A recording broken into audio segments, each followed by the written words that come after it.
Praise the lord. ఈరోజు దేవుడు మనతో మాట్లాడుతున్న వాక్యము వాగ్దానము ఎఫెసీలకు రాసిన పత్రిక 3వ అధ్యాయము 20వ వచనం. అడుగు వాటి కంటేను ఊహించు వాటి కంటేను అత్యధికంగా చేయ శక్తి గల దేవుడు. హల్లెలూయా. ఇంత మంచి వాక్యం ద్వారా మాట్లాడుతున్నారండి దేవుడు. మనం అడిగిన వాటికన్నా, మనం ఊహించలేని వాటికంటా ఎక్కువ చేసే శక్తి గల దేవుడు అంట. ఆ god is a powerful god, he is a wonderful God.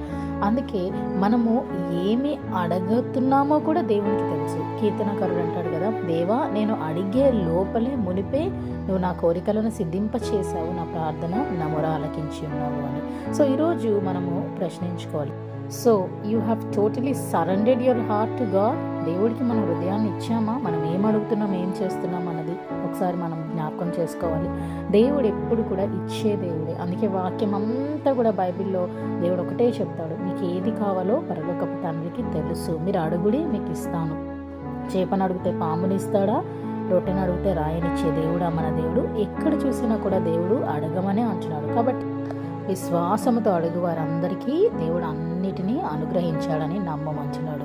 మనం కూడా ఈరోజు అదే విశ్వాసంతో మనం ఇంకా దేవుడి ఈ విషయాలు మనము ఏమైతే కోల్పోతున్నామో వాటిని అన్నిటినీ మనము అడిగి ఆయన దీవెనలకు మనం పాత్రలమయ్యి ఆయన మనల్ని ఎప్పుడు ఫలింపచేసే దేవుడని జ్ఞాపకం చేసుకొని ఆయన ఆత్మ వరాలతో ఫలాలతో మనం నింపబడాలని మనం ప్రార్థించుకుందాము. అత్యధికంగా చేయగల శక్తిమంతుడు మన దేవుడు. ఇంత గొప్ప సజీవుడైన దేవుని మనం కలిగి ఉన్నందుకు మనము ఎంతగానో దేవుణ్ణి స్తుతిస్తూ స్తుతులు చెల్లిస్తూ ఆయన బిడ్డలంగా ఈ లోకంలో మనము కొనసాగాలి. May the lord bless you and give you peace. Have a fruitful day.